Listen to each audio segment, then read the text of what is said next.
Et salut à tous, bienvenue sur Face of Wrestling. Je m'appelle Sony, je suis en compagnie d'Alex d'Aka Wrestling. Alex, comment vas-tu?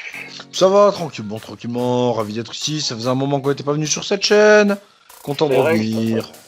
ça fait un petit moment, au moins un moment et demi que j'avais rien fait. En plus, on avait enchaîné là, comme des Ouais. esclavagistes là, et au final, rien du tout. Comme j'avais dit à la base, on n'est pas des mecs constants, on est des mecs à l'arrache, donc on s'en bat les couilles du calendrier. Pour rappel, je On ne est sais là pas pour quel jour parler. on est, donc oui, pour le coup, le calendrier. On est dimanche 12 juillet 2020. Tu Voilà. vois, j'en apprends tous les jours. Voilà. Aujourd'hui, sujet plutôt léger qui nous tient un peu à cœur. Comme vous le savez tous, cette semaine, lors du Great American Bash Night 2, Keith Lee a été sacré champion NXT alors qu'il avait déjà le championnat North American, ce qui fait de lui le premier champion, on va dire, unifié de NXT. Ah oui. On Oui, pense c'est qu'on peut dire ça. Voilà, il n'y a pas eu de fusion de titres pour l'instant. Je pense que c'est pas forcément à l'ordre du jour. Mais pas premier double champion, parce que malheureusement le premier double champion c'est Adam Cole qui a détenu le North American et les titres tag team. Mais bien Keith Lee qui détient donc le titre principal d'NXT avec son titre secondaire à l'issue d'un match ma foi très plaisant entre Keith Lee et Adam Cole. Keith Lee d'ailleurs qui met fin à un règne de 403 jours de la part d'Adam Cole Babe. Standing ovation, les feux d'artifice, les confettis. Il y a vraiment des feux d'artifice. Il y avait, tu sais, il y avait des torches romaines là, c'est le truc qui balance. Ah oui, les, ok, oui. Oui, non, il n'y a pas feu d'artifice, mais je veux dire, il y avait pyrotechnie quoi. Oui, Il y avait ok. pyrotechnie. Ils ont foutu le feu. Et ils ont foutu le feu, le public qui tape contre les vitres, Miaim, Les catcheurs qui tapent. Donovan Dijakovic, dont on parlera dans cette vidéo hier, je pense. Voilà, bref, c'était le feu. Et pour ce gros événement, on va parler des big guys qu'on aime bien. Il faut savoir que moi et Alex, on n'est pas forcément fan de big guys à la base. On aime le catch qui va vite. On va être plutôt tourné vers un catch cruiserweight. Arrête-moi si je dis une connerie. Oui, clairement, oui. Plutôt vers des catcheurs très mobiles dans le ring, qui vont être des machines à cardio et qui vont faire preuve d'un athlétisme hors norme. Mais il se trouve que, à l'exemple de Keith Lee, aller vite, être une machine à cardio et faire du bon catch, c'est pas réservé qu'à des mecs qui font entre 1m80 et 90 kg quoi. Et on a pensé à faire une petite vidéo sur ces big guys qu'on kiffe. Donc Keith Lee bien sûr fait partie. On ne présentera pas Keith Lee, on en a parlé suffisamment. Alex, as-tu un exemple de big guy qui te vient en tête Mais d'ailleurs, ouais, c'est ce que j'allais dire, que c'est dommage que Keith Lee soit au final le dénominateur commun du sujet, quoi, parce que j'aurais dit lui en premier sinon. Mais moi, je vais souligner, là, je vais faire mon fan de CW, et bien sûr mentionner Big Dick Dudley. Je me rappellerai toujours de ce moment mémorable dans le premier Barley Legal, où il vient juste pour se faire fracasser. Même pas de match, intervention, on se fait tabasser, au revoir, merci. Je crois qu'il passe à travers une, voire deux tables. Voilà. Et alors bon, dans le ring, c'était pas, c'est pas le meilleur des Dudley, quoi. Mais non, mais ultra divertissant, quoi. Effectivement, on parle de facultatisme, mais des fois sortir, après dans le monde du catch hardcore. Oui, est-ce qu'il avait réellement besoin de taper des gros moonsaults on va préférer la prise de risque à la technique, bien sûr. Sinon, je pense que on parlerait pas de références comme Mick Foley, comme Sabu, comme Terry Funk. Sabu, c'est technique. Sabu était technique, effectivement, mais moi je le reconnais. C'était brouillon, mais c'était technique. Ces prises de risque complètement débiles. J'adore Sabu, mais c'est pas New Jack non plus, quand même. C'est pas New Jack, mais on parle quand même si, il y avait un certain athlétisme dans son truc. Je retiens surtout de Sabu qu'il était complètement taré. Et qu'il l'est sûrement encore, hein, mais. Oui, je pense. Voilà. Je pense pas que. De toute façon, tous ces gars de la ECW, je suis pas sûr qui se soit amélioré avec le temps. Hein. Je pense pas que. Non. Voilà, effectivement, très bonne. Je m'attendais pas à ça, mais Big Dick Dudley. Fallait que je le place. Fallait que tu le places. Moi, je vais commencer par un big man qu'on a découvert tous les deux, je pense, dans la même fédération, qui est la malheureusement défunte Lucha Underground. Je vais parler de Willie Mack, l'actuel champion X-Division d'Impact Wrestling.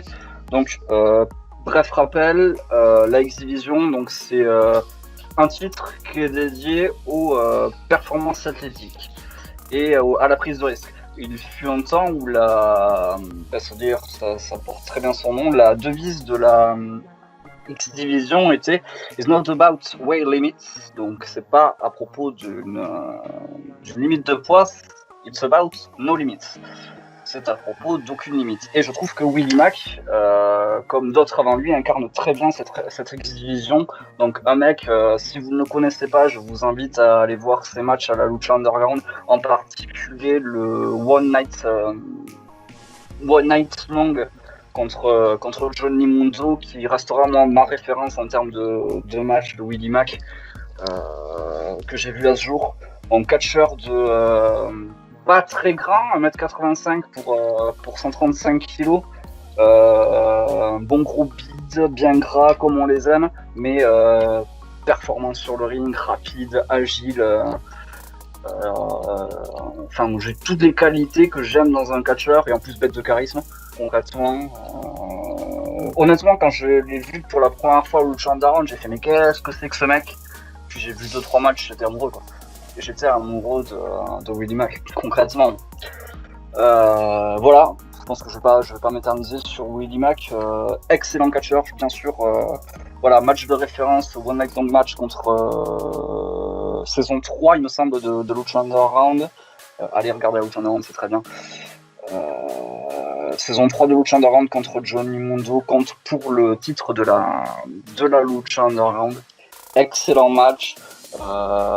Ces matchs en trios aussi excellent parce qu'il avait eu le titre trios il me semble oui, avec Killshot et Dragon Azteca Junior si je me trompe pas. Ça se vérifie mais je pense oui. Voilà, excellent catcheur, effectivement pour un mec de son gabarit, impressionnant cette vitesse. Voilà, il est parfois un peu brouillon, on va pas se mentir, mais comme tu le disais sur le Bumping Pancast, si c'est brouillon parce qu'il y a prise de risque, ça me va. Et je pense que tu seras d'accord avec moi. Donc voilà, Willie Mack. J'espère un jour le voir dans des plus hautes sphères qu'Impact, peut-être du côté d'AEW. Sait-on jamais. Voilà pour après, Willie Mack. Je crois que Willie Mack est pas tout jeune quand même. Ah non, je dis de la merde, il a 33 ans. Ça va, il a encore de belles années devant lui, il n'y a pas de souci. Et pour du coup t'éclaircir, c'était avec Killshot, effectivement, et avec RJ Fox, qui je sais pas comment il s'appelait. Dante Fox. Dante Fox. Dante Fox, ouais. En fait, il a été deux fois. Non, en fait, il a été deux fois donc avec Killshot et Dante Fox, et une fois avec Killshot et Son of Havoc. C'est vrai, parce que Dante Fox avait trahi, il me semble, ou c'était Killshot qui avait trahi, et du coup, voilà, non, il y en a un qui était blessé, donc du coup, il l'avait remplacé au dernier moment. Enfin, je me souviens plus, il y avait eu embrouille. De toute façon, il y avait eu une grosse embrouille du coup entre Killshot et Dante Fox. Qui jouait, il me semble, dans la cosmologie de la Lucha Underground, deux ex-soldats américains. Il y en a un qui avait été abandonné par sa hiérarchie. Bref, regardez la Lucha Underground. Vu comme ça, c'est très bizarre. Hein. On fera un épisode dessus, je vous promets. On en fera même plusieurs. Mais allez voir cette fédération, même si elle s'est arrêtée. Alors, allez voir. C'était de la bombe. Mais vraiment. Ça ouais. Alex, as-tu un nom à proposer Alors, je voulais faire une transition parfaite Lucha Underground et signer Jeff Cobb, mais j'ai un gros doute sur son nom, Lucha Underground. Est-ce que c'était bien Matanza? Matanza, voilà. J'étais dans le... j'étais perdu, hein, et du coup je me suis pas aventuré dans Mil Muertes non plus. Hein. Mais voilà, Jeff Cobb, moi je m'intéressais pas plus que ça à Jeff Cobb avant Lucha Underground. Quand il est arrivé au Lucha Underground, j'ai pris ma claque, hein, comme tous ceux qui suivaient Lucha Underground à ce moment-là. Pareil, je vous invite à aller voir. Peut-être pas les débuts, parce qu'au début c'était vraiment classique bourrin. Mais le gars il est arrivé avec une dégaine, avec son espèce de masque de. C'est masque de quoi? Masque de soudure? Ouais, je sais pas, c'est la sauce de masque en cuir dégueulasse. En tout cas, il n'y a pas un masque de luchador. Non, Il n'y avait pas des ailes et des cœurs, quoi. Non, avec sa salopette dégueulasse, déchirée, pleine de sang. C'était pas un beau gosse, quoi. Et dans le ring, c'est peut-être pas le meilleur des big guys, mais ça envoie du lourd, quoi. Et pour une petite anecdote, l'ami Jeff Cobb, il a déjà catché en France au moins une fois, je sais pas si plusieurs, mais au premier show de la classe face à A-Buck, bisous A-Buck, et Elmer, bisous Elmer. Je vais pas dire une connerie, mais il me semble qu'il avait catché à la PC aussi. Je dis peut-être une énorme connerie, mais il me semble qu'il avait été faire un petit tour à la PC Nanterre. Non. Ou si vous étiez pas, parce qu'il n'y était pas. Voilà. Donc oui, en France. Non, mais non, je vois que de. Non. Ok. Atlas. Je me suis peut-être planté. Ouais, Jeff Cobb. Alors c'était particulier parce que Jeff Cobb, donc dans son personnage de Matanza Cuerto, qui était un monstre absolu, et quand tu vois que le mec il a une gueule de nounours, quoi. Parce que moi pareil, j'étais dans la même situation que toi, je connaissais pas Jeff Cobb avant l'apparition de Matanza, et du coup ça m'a un peu... la première fois que j'ai vu Jeff Cobb, je crois que c'était... si je me plante pas, du côté de Pro Wrestling Guerrilla, donc j'avais vu un match de lui là-bas, et j'étais choqué parce que bon, c'est le genre de petit gros trapu, tu vois, il est pas très grand mais très large d'épaule. Bon, je sais pas combien il pèse exactement. Je vais aller vérifier ça tout de suite. On est quand même sur du 120 kg. Sur du 120 kg. Pour 1m78, ce qui est pas très grand dans l'absolu. Après voilà, ouais, allez, t'as des matchs de référence du Jeff Cobb à proposer ou... Comme ça, je te dis, franchement, là c'est un peu redondant, quoi, mais toujours le Lucha Underground, quoi. Enfin, mangez-vous ça avec plaisir. Et sinon, je crois avoir en tête un gros match face à Cage. Ouais. Je sais plus quand c'était, je vous avoue. Et il y a quelques matchs face aux gars du circuit UK qui sont pas mal, du genre les amis Pete Dunne. Moi j'ai un match à vous proposer. Jeff Cobb, Kota Ibushi ou Will Ospreay, je sais plus. Oh putain le con. Lors du show abominable, le show là qu'ils avaient fait pour WrestleMania, la New Japan avec la ROH. Le show qui était tout pourri. Enfin, la partie ROH était nulle à chier, la partie NJPW était géniale. Et je sais plus, je crois que c'était contre Will Ospreay. Oui, Will Ospreay à G1 Supercard pour le Never Open Weight. Voilà, Will Ospreay, Jeff Cobb, ouais, gros souvenir. Un match qui avait envoyé 5 openers, il me semble. C'était un titre contre titre, je crois, en plus, non? C'est ça, ouais. Parce que les deux étaient en jeu, je crois pas, mais c'était un champion. Les deux étaient en jeu. Et donc, Jeff Cobb repart avec. Jeff Cobb avait donc le TV Championship de la ROH. Et du coup, Will Ospreay avait le titre Never, et du coup effectivement Jeff Cobb repart avec la ceinture. Voilà. Il y avait aussi un gros match contre Ricochet à la PWG. Donc, bien sûr. 2016. PWG, grosse. La fédération de référence, je pense, quand on parle de Jeff Cobb. Sa team avec Matt Riddle, génial. Les bros, machin. Leur match c'était lourd aussi. Bref, allez voir Jeff Cobb. Je vois Jeff Cobb Walter. J'avais génial PWG aussi. Bref, Jeff Cobb c'est du bonbon. Vraiment, allez voir Jeff Cobb. Moi je vais rester sur la Lucha Underground. Encore. Et je vais parler du Fuck the World Champion of AEW, Brian Cage. Et là, pareil, j'ai connu Brian Cage à la Lucha Underground. Et quand j'ai vu Brian Cage arriver, je me suis dit, ouh, le Ryback. Ouh, le Ryback, ça pue. Et puis en fait, je l'ai vu faire des 450, enfin des shooting star press propres. Pas la Brock Lesnar où il tombe de 10 mètres à côté et tu vois que c'est poussif. Le mec, donc fait 122 kilos et il bouge comme s'il en faisait 80. Alors, une bonne montagne de muscles à l'ancienne, mais vraiment Brian Cage, donc sous le nom uniquement de Cage à la Lucha Underground, The Machine. Des matchs de lui, son match en cage contre Johnny Mundo pour le titre de la Lucha Underground. Et puis après j'ai pas forcément de. Ah, il y avait, je sais pas si c'était celui que tu viens de citer. Mais le leader match contre Mundo, il était le Steel Cage match était incroyable. Ouais, c'est celui-là que je citais, ouais. Ah ok, j'étais pas sûr que ce soit le même. Il y a un match, il y a un match à Impact contre Tessa Blanchard qui est ultra stylé aussi. Donc là, opposition de style d'une meuf qui fait 40 kg contre un mec qui en fait 120. Mais je pense que Tessa fait quand même un peu plus que 40 kg. Ouais, je vais vérifier, mais. Si elle en fait 50, je pense que c'est le grand max. En tout cas, elle fait pas son poids. Elle fait pas le poids de Cage, ça c'est sûr et certain. Ouais, elle fait 57 kilos, autant pour moi. Elle est plutôt. C'est vrai qu'elle est à 1m75, elle est plutôt grande.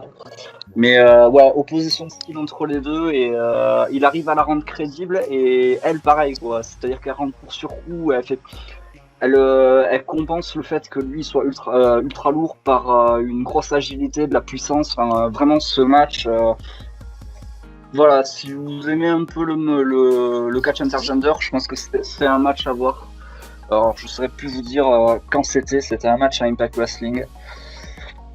Je incapable de. Alors là, la date, je sais même pas si c'était. Je suis même pas sûr que c'était en pay-per-view ce que tu me racontes là, si. Non, je crois que c'était le match où elle a gagné sa chance contre Sami Callihan pour le championnat du monde. Je sais pas si c'était pas un gauntlet match d'ailleurs. Et à la fin, tu retrouves Brian Cage et. C'est ça, c'était un gauntlet match et le dernier participant c'était Brian Cage.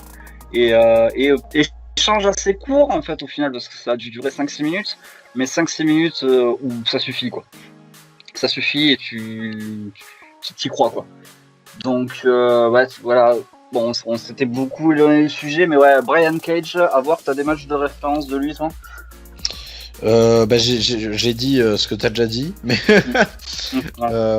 sinon à Lucha Underground, je crois, bah non, d'ailleurs c'était peut-être pas Lucha Underground. Peut-être non, c'était Impact. Je crois qu'à Impact il y a un gros match contre Sami Callihan, mais il y en a eu plusieurs, donc pour trouver lequel je veux dire, faut quand même s'amuser un peu. Sinon à Lucha Underground, il y avait un gros match contre Mil Muertes, je crois, hein, si je dis pas de conneries. Mais qui finit de manière nulle. Je crois qu'il y a Pentagon qui intervient, tout du genre. Bah, le match face à Pentagon était cool aussi pour le titre en plus. Oui. Je crois qu'il avait eu un bon échange contre Ricochet aussi, enfin contre Prince Puma. Ouais, j'ai souvenir de ça aussi. Enfin bref, j'ai pas forcément de match en tête, mais j'ai pas souvenir d'avoir vu un match pété de lui non plus. Tu vois, j'ai pas souvenir de me dire ce match de Cage il est claqué. Peut-être qu'il a eu un match contre Sexy Star, donc ça devait être claqué, mais je pense que voilà. On n'est pas, voilà, je suis pas sur un mec que j'ai remarqué. J'avais oublié l'existence de Sexy Star. Pas moi, crois-moi. Jamais je me souviendrai de connasse. Bref. Qu'est-ce qu'elle devient celle-là? Putain, elle a une tête de toxico-dépressive la meuf. Je crois qu'elle a arrêté la lucha libre pour se mettre à la boxe, je crois, un truc comme ça.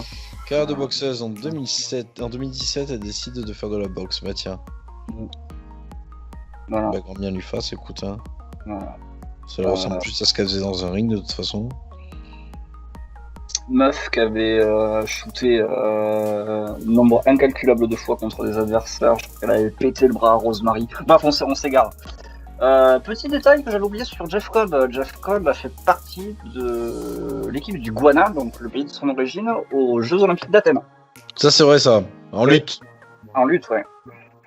En lutte. Je suis pas sûr qu'il avait fait grand chose. Il me semble qu'il s'était fait rétamer la gueule. Mais voilà. Voilà, oui, c'est ça. Ouais, deux défaites. Mais voilà, pour truc, il avait fait partie de l'équipe du Ghana des Jeux Olympiques d'Athènes. On a fait Brian Cage. Je pense qu'on arrive à faire le tour de la Lucha Underground. T'as peut-être un autre exemple. Non, Lucha Underground, j'ai pas. Lucha Underground, là, on a fait le tour. Petite mention honorable à Mil Muertes quand même. Oui, mais Mil Muertes, comme il a passé la moitié de sa carrière à Lucha Underground assis, voilà. Avec le bras pété. Oui. Voilà, donc, mais ouais, voilà, on n'est pas sur un niveau en termes de vitesse comme un Jeff Cobb ou truc, mais Mil Muertes quand même, je tenais à le citer parce que il m'a quand même fait, il a quand même des matchs ultra stylés à la Lucha Underground. Voilà, je ne connais plus son nom de luchador classique à Mil Muertes. Moi non plus, mais je vois lui. Je vois lui. Attends, j'essaie de trouver. Almesia, voilà, c'était Almesia. Je savais que ça me venait sur le coin de la gueule. Bref. Qu'est-ce qu'il devient, ce garçon d'ailleurs? Alors, qu'est-ce qu'il devient, Mil Muertes? Alors, aux dernières nouvelles, il est toujours à la AAA. Je crois qu'il a été démasqué d'ailleurs. Je crois qu'il a perdu un Lucha de Apuestas. Je sais pas contre qui.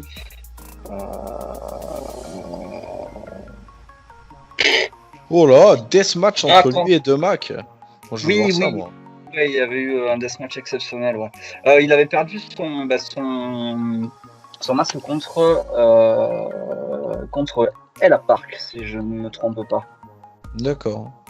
Ou contre la Park. Ou le parking, peut-être. Oui. Puis à son âme, je sais jamais si c'est la Park ou la Park. De toute façon, paix à son âme, mais il y en a 4, 5, 6. Oui, c'est vrai.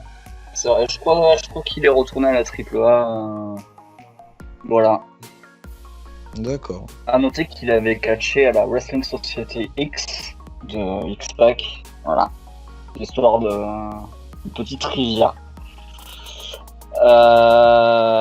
Voilà, donc ouais, Mil Muertes, en termes de gros mecs, qu'est-ce qui va me venir à l'esprit tout de suite Bah moi, malheureusement, je sais que c'est un très bon catcheur, mais vraiment, dès que je pense à lui, je le vois assis, ce con. Voilà, c'est vrai qu'il a passé beaucoup de temps assis, et Pentagon lui pète le bras début de saison 3, il me semble. Non, avant, je crois. Avant. Début de saison 2, ouais, parce qu'il gagne le titre contre Prince Puma. Et ouais, et Pentagon lui pète le bras, je crois, au premier épisode ou un truc comme ça. Bref. Moi, je me rappelle d'un match face à Prince Puma qui était bien lourd à Ultima Lucha. Ouais, et je me rappelle aussi d'un match Triple Street, match du cercueil. Ah, la putain de ça. Phoenix, non, c'était Mil Muertes, Phoenix et Sami Callihan, son nom, Jeremiah Crane. Le nom de Sami Callihan à le Lucha Underground. Voilà, un match cercueil qu'il avait remporté d'ailleurs. Très très bon match, ultra violent. Bon, après, je l'ai vu, moi j'ai souvenir de l'avoir vu beaucoup en sang aussi à la Lucha Underground. Ah oui, il leur a fait beaucoup, c'est de l'avoir vu faire saigner beaucoup aussi. Beaucoup faire saigner quand même aussi un peu. Oui. Ouais. Voilà. En termes de big man, on va retourner un peu du côté de NXT. Enfin, il était NXT il y a quelques temps. Il a quand même fait en termes de référence, on a quand même parlé de ses matchs contre Kisly. Donovan Dijakovic. Ou Dominic Dijakovic. C'est pas à lui du coup, mais. Je pensais. Je pensais à Walter du coup, mais Tu pensais à Walter son cas un peu plus tard. En termes de Donovan Dijakovic, alors là on est sur un big man plus musculeux que gros, mais qui a une explosivité, une agilité dans le ring. Vraiment, allez voir si vous ne les avez pas vus ces matchs contre Kisly à NXT. Il a fait pas mal de matchs du côté de Pro Wrestling Guerrilla, il me semble aussi. Il s'est fait attendre cet enfoiré en plus à NXT. Ouais, bon, je pense que le main roster, bon, voilà, il est officiellement. Mais moi, je roster veux maintenant. juste. Ah oui, non, ok, oui, pardon. Voilà. Non, qu'est-ce que tu disais? Non, je pensais que t'allais dire que main roster, on avait personne à dire, mais vas-y, Non. je te laisse finir. Voilà, après, c'est un catcheur qui a une petite carrière dans l'absolu. Il a commencé en 2013, il a pas énormément de titres. Il en a même quasiment pas. Après, c'est un mec, moi, que j'ai vraiment découvert à NXT. J'en avais vaguement entendu parler avant NXT. Après, en match de référence, le Wargame de cette année, enfin de l'an dernier, où il a été un peu en retrait, mais il a quand même fait le café. S'il a fait que le café, c'est pas ouf, quoi. C'est les matchs contre Kisly,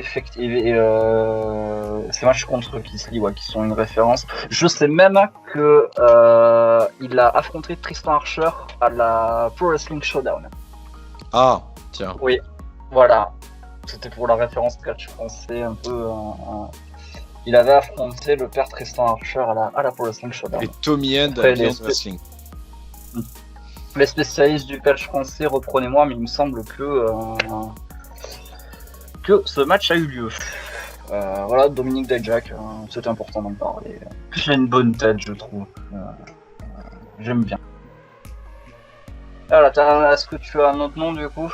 Déjà, juste pour te confirmer que ton match existe bien, ouais. Et qu'en plus l'annonceur était Ricardo Rodriguez. Ok, génial.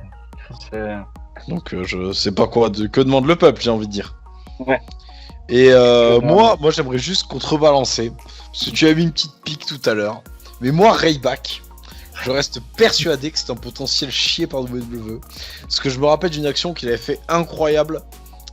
Le mec avait acheté un trampoline chez lui pour s'entraîner à faire des moonsaults. Et ça, incroyable. Franchement, un big guy qui se dit moi-même je vais m'entraîner à faire des moonsaults, je trouve ça incroyable. Ouais, donc Ryback, alors c'était pas le son de catch, mais franchement le gars en imposé. Moi je reste persuadé qu'il y avait potentiel à faire. Et ces matchs face à Kalisto étaient pas dégueux du tout. Et en plus il lui sauve la vie à Kalisto, donc. C'est vrai que je pense que ça va être les seuls matchs de référence que je vais avoir de lui, ces matchs contre Kalisto.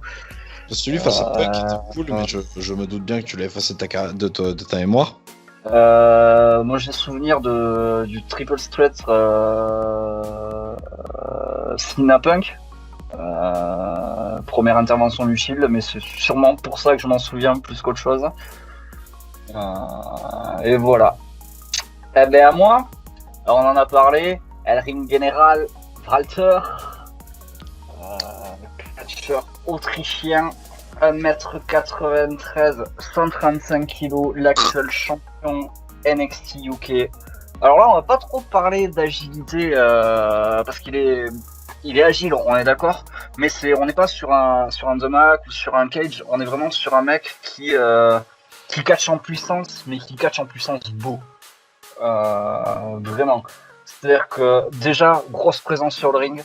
Enfin, le mec catch avec un slip noir, a pas une tenue forcément très dégagée, mais déjà il croise les bras en arrière et il a le public avec lui. On oubliera le traitement des Survivor Series l'an dernier de Walter, éliminé en premier au bout de 3 moves, bref. Mais non, c'est vrai, parce que j'ai pas regardé cette merde. Oui, Walter était dans la team NXT et il se fait sortir par... Je sais pas s'il veut pas sortir par Seth Rollins en plus, ou par Corbin. Non, par Corbin. Il se fait sortir par Corbin. C'est quoi cette merde? Infâme. J'ai regardé un highlight de cette merde. Infâme. Après, on présente Walter. Tous ces matchs sont quasiment des matchs de référence. Récemment, son match contre Tyler Bates, qui est une perle. Un des matchs de l'année 2019. Les 3 quarts de ces matchs du côté de la... Il se fait virer par McIntyre. Par McIntyre. Bon, c'est un peu plus... Il me semblait qu'il s'était fait virer par Corbin. C'est un peu plus classe. Ces matchs contre... je sais pas si on peut dire son nom maintenant, mais David Starr. exceptionnel, ses matchs contre Jordan Devlin. De toute façon, t'as dit Will Justement. Ospreay tout à l'heure, hein, donc. C'est vrai, j'ai dit Will Ospreay. Donc on peut dire David Starr et Jordan Devlin. Héroïque Tyler dans ces Bate. matchs-là. Tyler Bate, incroyable. Tyler Bate, très très bon. Enfin, peut-être le meilleur match de la VE 2019. Est-ce qu'on peut dire ça? Je pense. J'ai pas forcément de. Il y avait pas. Moi, j'ai trouvé. Je sais plus Ouais, si c'était en putain, 2009, mais moi, j'ai trouvé quand même les. Non, si, de la VE aussi. De toute façon, j'ai pas vu la moitié des matchs de la VE, je les ai pas vus donc. Il y avait l'école Gargano qui sont peut-être un peu au-dessus. Mais En fait, du mal à situer qu'est-ce que quand. Donc. Son match contre Pete Dunne pour le titre. Rien à dire. Après, franchement, je vous mets au défi de tomber sur n'importe quel match de Walter sur YouTube et dire qu'il est mauvais. Ce mec a juste du talent. C'est-à-dire qu'à un moment donné, il a jamais affronté Zack Sabre Jr., une merde du genre. il a été champion par équipe avec Zack Sabre Jr. Ouais, mais il a jamais affronté pour faire un truc tout clair. Ah, si, voilà, tu vois, ça existe. Champion de la VXV. Ses matchs contre Ilya Dragunov aussi, Impérial. Qu'est-ce que je. Non, j'ai trop de matchs références de ce mec pour tous les citer et pour. J'en ai tellement vu du bien que je sais pas forcément de match celui qui se dégage. Talent, il est bon. Son match contre Trent Seven pour l'unification des titres à la Progress. Non, c'est Walter, c'est de la bombe. Je pense que malheureusement son parcours à la WWE va être problématique étant donné que il est bien dans sa petite Autriche et qu'il n'a pas envie de déménager aux États-Unis. Donc je pense qu'à un moment donné NXT UK ça sera gentil, mais quand il va refuser un peu trop d'aller dans le main roster, ça passera plus. Après je me fais pas de soucis pour lui. Oui, bah oui. Il rebondira. Voilà. Voilà pour Walter. Alex, as-tu. Je suis allé un peu dans le passé, moi. Il citait quand même ce grand maître de Bam Bam Bigelow qui, pour le coup, dans les big guys un peu, comment dire, qui allait au-delà de foncer tout droit et mettre une droite et un coup de boule et une descente de la cuisse. Un ovni pour l'époque. Ouais, grave. Donc vraiment, Bam Bam Bigelow, très très sous-côté au final d'ailleurs. Hein. Bam Bam Bigelow, je sais pas pourquoi les gens l'oublient un peu trop. Il n'a pas touché beaucoup de titres, je suis même pas sûr qu'il en ait touché un. À WWE, je pense pas. À ECW, si. ECW, mais en même temps, aujourd'hui, je pense que tu parles à un fan moyen, là, ECW, il en connaît pas grand-chose, quoi. Oui, bah écoute, il a tout à revoir. Oui, bien sûr, je comprends. Mais alors, je vais te dire de suite, s'il a eu des titres à WWE, il a quand même bien dû gratter un titre par équipe. Même pas, il a été champion hardcore à WCW, ce titre, qui s'en souvient. Il a été champion par équipe à WCW avec DDP, quand même. Ça. Petit lui aussi avec 15 ans d'avance. Et il a été champion par équipe avec Vader à la New Japan. Ouais, c'est ce que je suis en train de regarder. Bah écoute, tu m'offres une transition toute faite. Toute faite. Big Van Vader, le mec a 6 mois de mourir, et puis il le savait en plus qu'il tape des matchs contre Will Ospreay. Et puis pas déconnant en plus, hein. C'est-à-dire que le mec il était mourant et il s'est quand même arraché pour sortir un match contre peut-être un des meilleurs cruiserweights de la planète, un des meilleurs juniors de l'époque. À 63 ans quand même. 63 ans alors que un cancer est en train de le bouffer, il me semble. Je veux pas dire de conneries, mais il me semble que c'est ça. Ça gagne à être vérifié. Une pneumonie. Ah bah oui, il est même pas mort de. Après voilà, ouais, Vader, vraiment une grosse perte pour le catch. La WWE qui a malheureusement hésité trop longtemps à le mettre au Hall of Fame. Malheureusement, il n'y rentrera que de son que post-mortem. Et ça, c'est dommage. Parce que vraiment, ce mec... en plus, c'était un mec qui savait ouvrir sa gueule, parce qu'il faut savoir que le match contre Will Ospreay, il avait quand même été déclenché par une critique de Vader envers un match de Will Ospreay décroché, il me semble. Et il a quand même eu le courage d'aller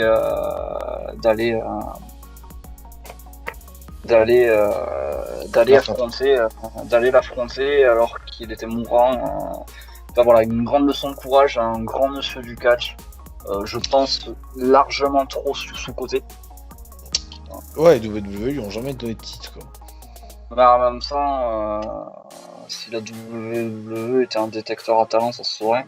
Surtout. C'est vrai quoi, l'enchaînement Baba Bigolo Vader, te dire qu'ils ont pas de titre quand même, c'est.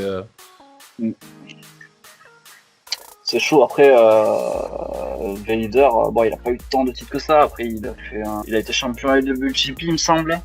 Il a peut-être pris un titre à la noix. À WCW, il a été quand même 3 fois champion du monde poids lourd. Hein. C'est vrai. Mais c'est vrai. Et oui, champion par équipe à Noah, effectivement. AWGP 3 fois. Quand même, ça. Du côté, je suis en train de voir que du côté de la All Japan aussi, il a été champion de Triple Crown. Je crois que le championnat Triple Crown, c'est le championnat le plus important de la All Japan. D'ailleurs, il faudrait que je jette un coup d'œil à cette fédération, parce que j'entends souvent Sturi en parler, et peut-être qu'il y a des... Je pense que t'as raison, il y a peut-être des choses à voir là-bas. Leur avant-dernier champion, c'est Zeus. Ah, mais ok, pas le Zeus que je pensais. Ok, c'est... Non. J'étais pas... J'étais à côté. Ouais. Voilà. Vader, on a parlé de Vader, t'as quelqu'un en tête encore ? Bah écoute, là j'ai plus trop de noms qui me... J'ai envie de faire une mention spéciale à Ragnar, parce qu'on n'a pas beaucoup de big men dans le catch français, donc... C'est vrai, Ragnar. C'est qui le patron ? Qui en plus Ragnar. est loin d'être un des pires catcheurs de ce catch français, hein. Au contraire même, je pense que... Après moi j'ai vu qu'un match de lui, c'était contre Durançon.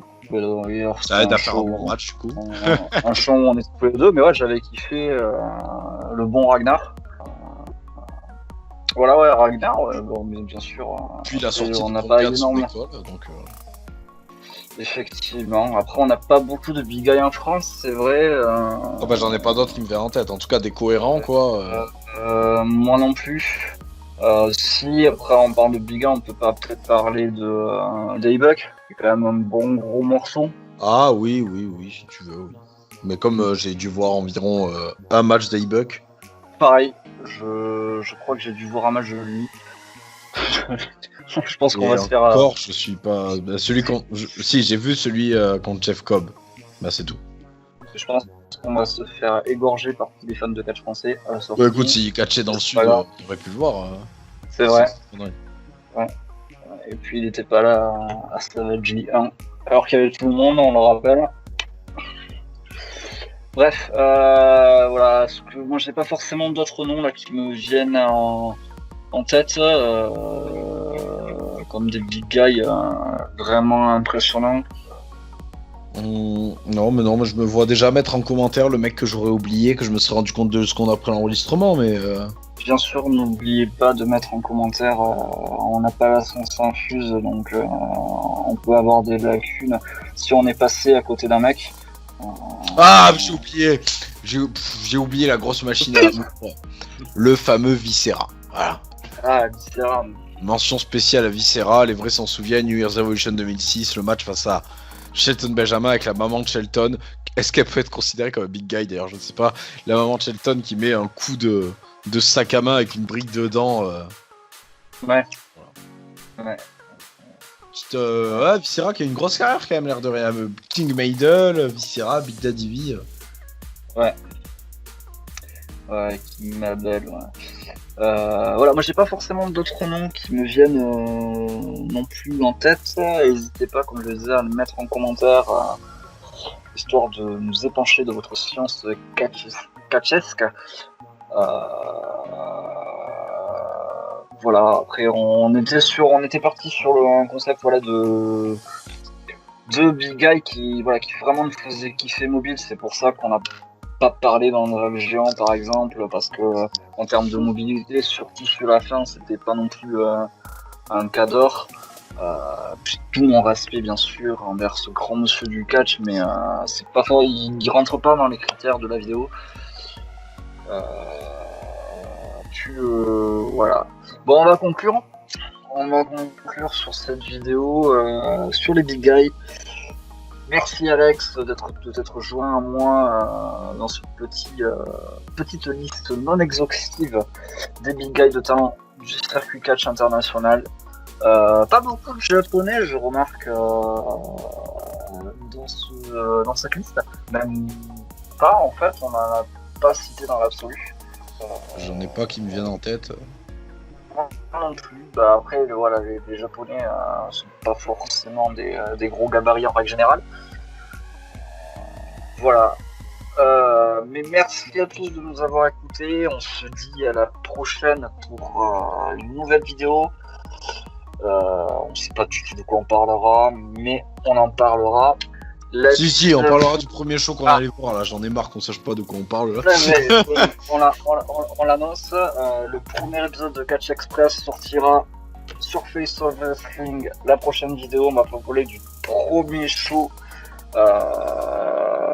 qu'on a vu ensemble avec Alex, qui est aussi d'ailleurs le show pas où on s'est rencontrés, parce qu'il y a une petite nuance, mais on vous expliquera ça sur cette vidéo. Je vous dis la bise, à ciao, bon dimanche. À bientôt.